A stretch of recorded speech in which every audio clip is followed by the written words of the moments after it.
La jutba de hoy está dedicada a algo que los musulmanes alrededor del mundo estamos tratando de construir o de lograr, de ser mejores en ello durante este mes de Ramadán. Incluso hermanos que por lo general no suelen ser muy regulares con sus oraciones, están intentando ser constantes nuevamente en su salat durante el mes de Ramadán. Y esta es una indicación fundamental de Allah, o sea, de establecer la oración. Eso debe ser todo el año, pero especialmente este mes. Yo sé que puede llegar a ser bastante difícil o complicado para muchos. Y algunos preguntan cuántos días faltan, qué calor, esto, lo otro, hay comentarios de ese tipo. Sin embargo, muchos también lo ven como que rápido pasan. Ya se fue la primera semana, ya estamos en el primer viernes de Ramadán.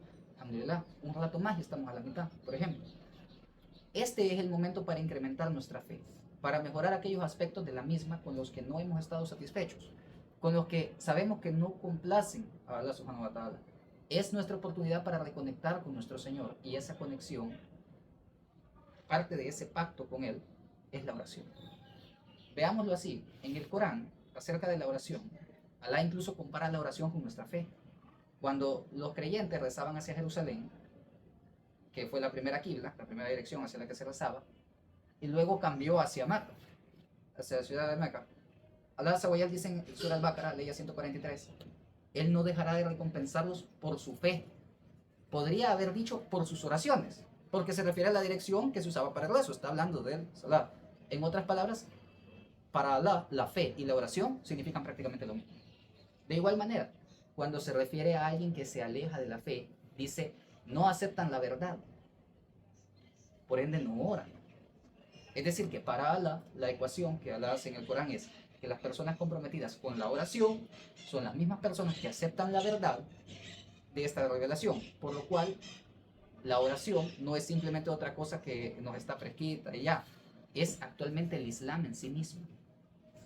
Veamos, por ejemplo, los Banu Israel, el pueblo de Israel, cuando les fue dicho que aceptaran el Islam, les dijo, inclínense con los que se inclinan. No les dijo solo, acepten el Islam. Les dijo, inclínense o hagan rukú. Eso es una parte de la oración. Con lo que aceptar la oración es aceptar que Allah es nuestro Señor. Y esto es por lo que vale la pena mejorar al hacerlo. A veces nos sentimos algo perezosos al hacerlo. A veces se pierde la concentración durante el rezo. Por cualquier razón. Hay negligencia por nuestra parte, alguna barrera emocional, o incluso por el lenguaje, que Dios más extraño, nos confunde. Pero este mes es en el que los demonios están encadenados. Y nosotros nos volvemos mejores en nuestra oración. El propósito fundamental de establecer la oración, de traer ese compromiso a nuestra vida, comprometer nuestra vida con la oración, es realmente traer el Corán a nuestras vidas. Porque otra palabra con que Allah se refiere a la oración es el Corán. Se refiere a él en el Corán. Surah Al-Isra, el viaje nocturno 78, donde menciona, dice, la ley dice, observa las oraciones prescritas desde pasado el mediodía hasta la oscuridad de la noche, y también la oración del alba, y prolonga la recitación en ella, pues esta es atestiguada por los ángeles de la noche y el día. Eso es en la traducción. Sin embargo, en el original en Corán, encontramos que dice, menciona claramente, dice, Waquran al-Fajr. Waquran al-Fajr. El Corán en la hora del Fajr, antes del amanecer, antes del alba. En vez de decir Salah al-Fajr, dice Waquran al-Fajr. Es decir, recitar el Corán. En otras palabras, el propósito de la oración es conectarnos con las palabras de Allah enaltecido sea. El momento más largo de la oración es el Qiyam, cuando recitamos de pie. Y el momento más espiritual de la oración es el Suyud, cuando nos postramos rostro en tierra, como lo hacían los profetas de la Biblia también. Pero el momento más largo es la recitación que se hace estando de pie, porque es el momento cuando Allah, enaltecido sea, glorificado sea, nos habla a través del Corán. Ahora bien, lo que quiero traer a colación es que en este mes de Ramadán, todos sabemos que es el mes del Corán y que hay que intentar reconectarnos con él, leerlo más, completarlo, etc., recitar más. También es sobre restablecer nuestras oraciones, si hemos estado siendo negligentes con ello. Uno de los nombres del Corán es Al-Hakim. No solo significa sabio, viene de una palabra árabe que significa atar las cosas juntas. Y una de las cosas que conlleva la sabiduría es que nos hace ver conexiones que la gente normalmente no logra visualizar. Un aspecto de la sabiduría de Alá en el Corán es que conecta cosas que de no habernos mencionado previamente, esas cosas en conjunto, no habríamos visto la conexión que existe entre ellas. Y además, me gustaría dedicar esta jutba a ver la conexión que existe entre la oración y otras cosas que deben haber en nuestras vidas. ¿Qué ocurre, por ejemplo, cuando una persona realmente establece la oración en su vida? Cuando uno siente y se da cuenta que realmente se ha vuelto una persona que ora. ¿Qué significa realmente esto? El mensaje que quiero remarcar es que veamos la oración como poner una semilla en nuestro jardín, por ejemplo. O cuando un agricultor siembra la semilla en el campo. La semilla es realmente importante porque sin ella no hay árboles o no habría cosecha. Pero la semilla no es el objetivo, es más bien el medio para obtener ese fin. Nadie dice, listo, ya planté la semilla, ya lo logré, ya está. No, cuando se planta la semilla comienza el proceso para esperar algo más. La oración entonces es una forma de ver esa semilla. En la sura de Luqman, sura 31, nos habla acerca de este proceso. Hay ciertos pasajes en la sura que quiero mostrarles, inshallah. La sura en sí trata de un padre transmitiéndole algunos consejos a su hijo. Y durante estos, Allah Azawajal dice haberle dado a Luqman sabiduría. Recordemos, sabiduría también significa hacer conexiones entre cosas que normalmente no vemos. La sabiduría que le da a su hijo es tan importante que es algo que todos deberíamos de saber hasta el día del juicio, y es por esto que Allah lo incluyó en el Corán. Esto es importante, al igual que el hecho de que le da consejos, que le da estos consejos precisamente a su hijo. Y sabemos que los niños no están desarrollados filosóficamente hablando, no son pensadores abstractos, sus mentes y pensamientos siguen en formación. Por lo cual podemos pensar que la sabiduría es algo que deben discutir los adultos, por ejemplo, no algo que discutiríamos con un niño. Pero Allah dice que le dio sabiduría y él inmediatamente lo que hace es enseñarle un poco de esta sabiduría a su hijo. Es decir, además de compartir el conocimiento que Allah le dio, el niño a sí mismo es también una semilla. Si le damos a la semilla las correctas cantidades de tierra, agua y sol, crecerá en algo hermoso. Así que estas son cosas que le enseña a su hijo, que se supone deben ser parte de la personalidad de un creyente. Se supone que estén en él cuando se haga mayor, que crezca con ellas, que sean aspectos constantes en su vida. Pero no es esto lo que quiero compartirles hoy. Él le dice a su hijo, mi amado hijito, establece la oración. Esto es con lo que comenzamos la jutba, establecer la oración. Pero ahora que ya la establece, ¿qué ocurre? Él dice, una vez que la has establecido, ordena, enseña y aconseja hacer lo correcto. Surah Al-Luqman, la ley 17, dice, oh hijito, haz la oración, ordena el bien y condena el mal, y sé paciente ante la adversidad, porque esas son cualidades de la entereza. En otras palabras, la oración es para nosotros algo completamente personal. ¿Quién se beneficia de ello? Yo, únicamente. Pero lo que Allah nos confirma mediante la declaración de Luqman es la traducción más clara. En su traducción más clara es disfrutar el bien. Pero no me parece tan buena porque casi no usamos disfrutar en una conversación normal. Por lo cual buscaremos una palabra que nos haga sentido. Otra forma de traducirlo sería, dile a los demás que hagan lo correcto. Aconséjalos a hacer lo correcto. Por eso decíamos, ordena, enseña y aconseja hacer lo correcto. Sería como algo parecido a esto. Una combinación entre las tres. Es decir, si tenemos autoridad, ordenar hacer lo correcto. Uno puede ordenarle a sus hijos hacer lo correcto. Un jefe o un político, de igual forma, un juez, puede ordenarnos cumplir con los derechos de alguien, es decir, hacer lo correcto con esa persona, entre otros ejemplos. Pero si uno no se encuentra en la posición de autoridad, puede también aconsejar. Podemos aconsejarle a nuestros amigos a hacer lo correcto, sugerirle a nuestros padres a hacer lo correcto. Cuando menciona hacer la oración, podemos entender cuando estamos delante de Allah durante la oración. Esa es la semilla. Y cuando estamos frente a Allah, cuando pensamos en el día en que estaremos de pie frente a Él y daremos cuentas, se valora más el concepto de justicia y de verdad en ese momento. Por lo cual, al acabar la oración, cualquier cosa en que nos involucremos, nuestro trabajo, nuestra vida familiar, nuestro entretenimiento, cualquier otro asunto, Debemos recordar aconsejar, ordenar, sugerir, hacer lo correcto. Y cuando alguien hace eso, es prueba de que realmente ha establecido la oración en su vida. Y le dice, y condena el mal. Es decir, detén el mal que está ocurriendo. Prevenir a los demás de que cometan algo prohibido, algo inmoral, algo inaceptable o poco ético. Es decir, que si vemos a alguien insultando o haciendo bullying, por ejemplo, lo detengamos. Si alguien está hablando mal del ausente, lo detengamos. Si alguien daña a alguien más frente a nosotros, lo detengamos. Y si podemos hacerlo, o en al menos más de una situación, muchos piensan que, por ejemplo, la familia es primero. Por ejemplo, tenemos muy arraigado eso de no, la familia es primero. Pero ¿quién nos dio la familia? Allah. Entonces no, la familia en realidad no es primero. Primero nuestro deber es con Allah. El Salah es primero, es nuestro deber con Allah. Ordenar el bien y condenar el mal viene primero.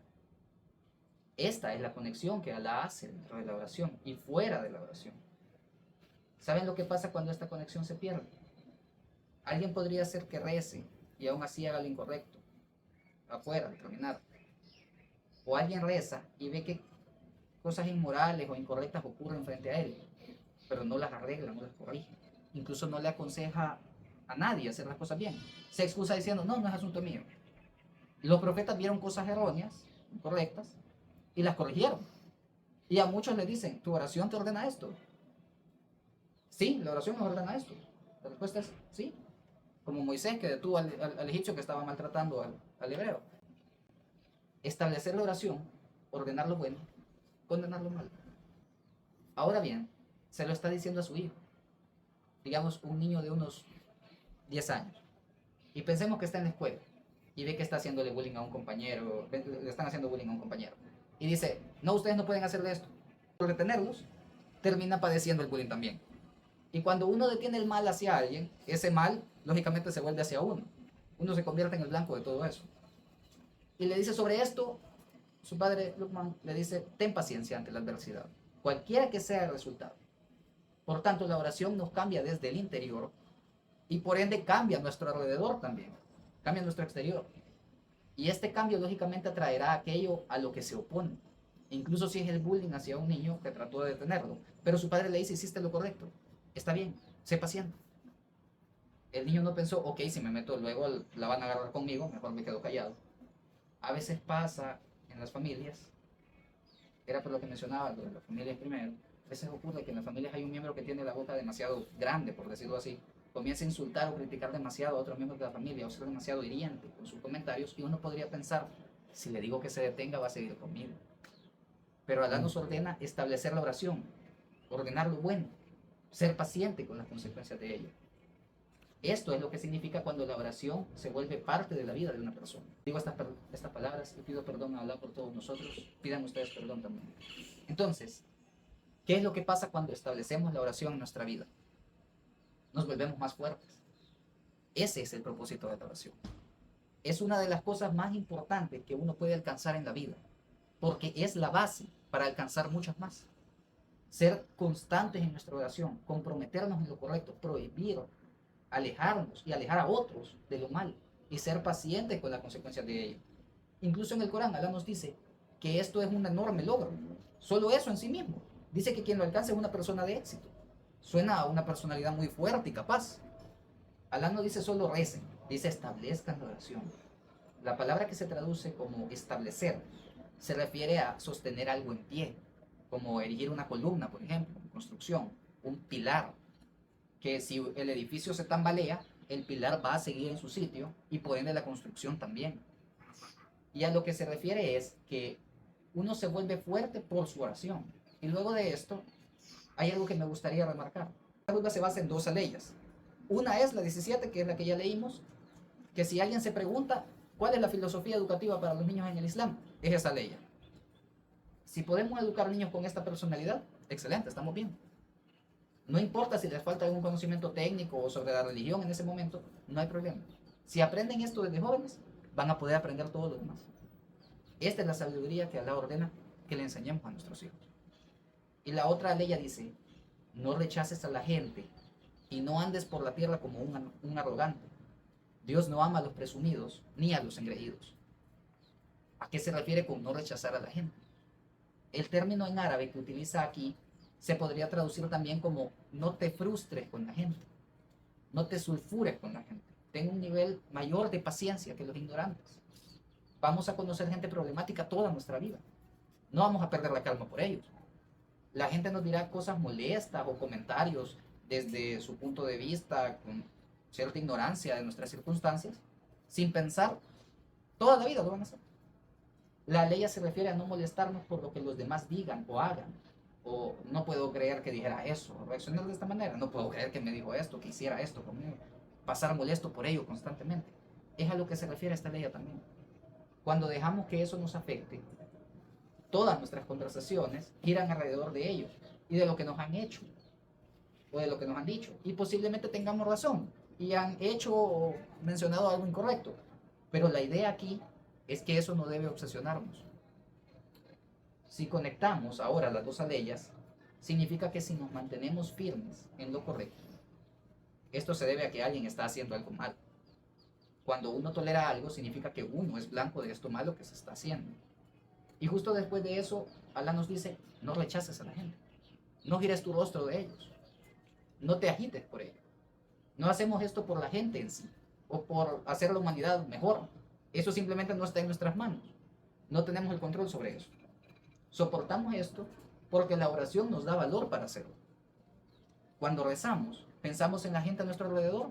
Hay quien sí, y piensen que está en la fila, está rezando, está a su lado del otro y piensa, observa si está poniendo bien las manos, cómo lo hace, si lo hace así, si sube, baja. Al hacer eso, no está rezando en realidad, no está concentrado. Podemos verlo un momento, analizarlo después, decir, el hermano está haciendo algo que no es así, está apoyando esto, bueno, después le voy a decir que no debe hacerlo. Pero en ese momento es solo de Allah. Y es cuando olvidamos todo lo demás. Esto no lo hacemos por los demás, lo hacemos por nosotros. Nos hace un bien a nosotros. Incluso si alguien nos ataca por ser firmes en nuestras creencias, eso no tiene nada que ver con nosotros directamente o con nuestro ego. Por ello no tiene sentido frustrarse o rechazar a la gente por ello, girarles el rostro. Ese no es nuestro problema, es de ellos. Por lo cual dejamos ir a esas obsesiones que nos distraen. En el mundo de las redes sociales, por ejemplo, si removemos del internet las conversaciones, los comentarios, las opiniones, etcétera, de odio o críticas de todo el mundo, quedaría prácticamente vacío. El Corán va más allá de las personas que critican a otras y nos pone a pensar sobre quienes prestan oído a estas críticas.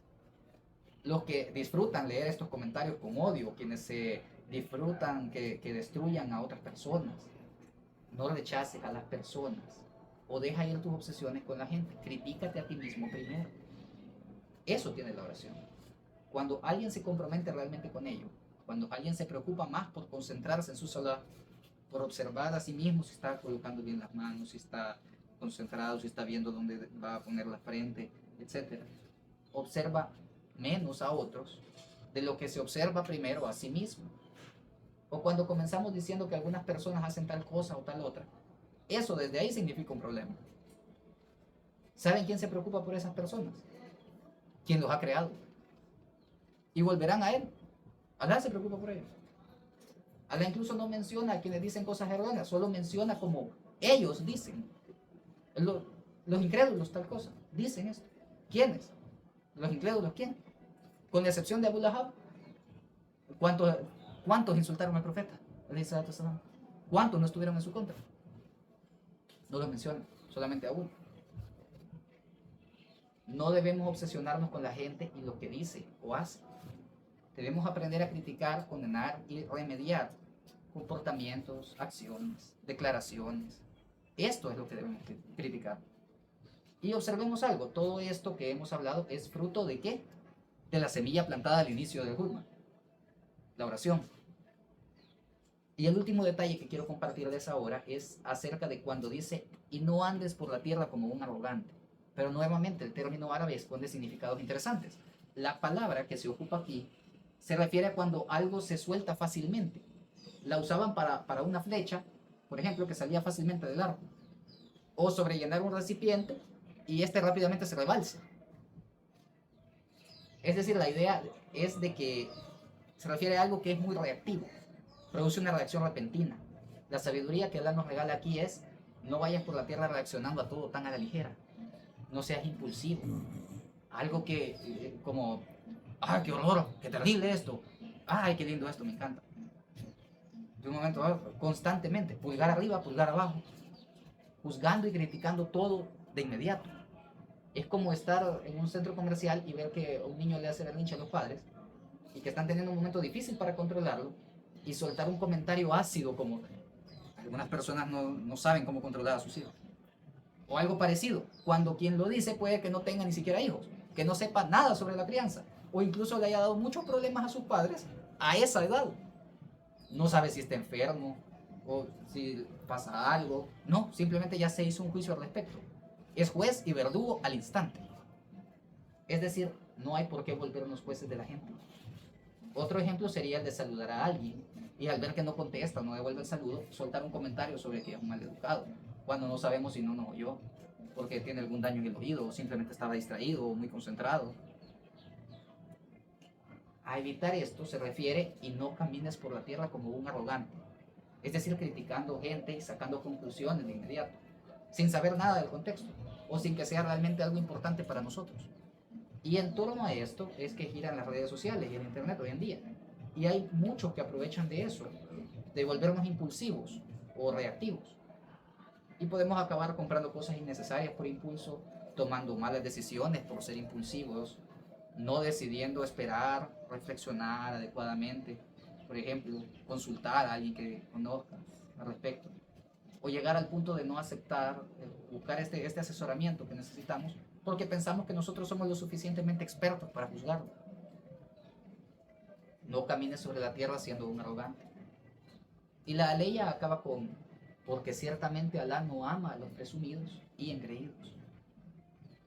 Estos que tienen una opinión demasiado buena de sí mismos, es decir, demasiado orgullo. Alá quiere decirnos que cuando somos demasiado rápidos para juzgar o criticar a alguien, significa que debemos y tenemos también el tiempo para criticarnos a nosotros mismos. Solo que es más fácil decir que todos los demás son el problema, porque cuando uno piensa que ya no tiene problemas, se siente perfecto. Es cuando comienza a criticar a los demás. Se convierte en un narcisista, en alguien que tiene una opinión exagerada de sí mismo. Y eso es arrogancia. No es posible ser obediente para con Alá siendo arrogante.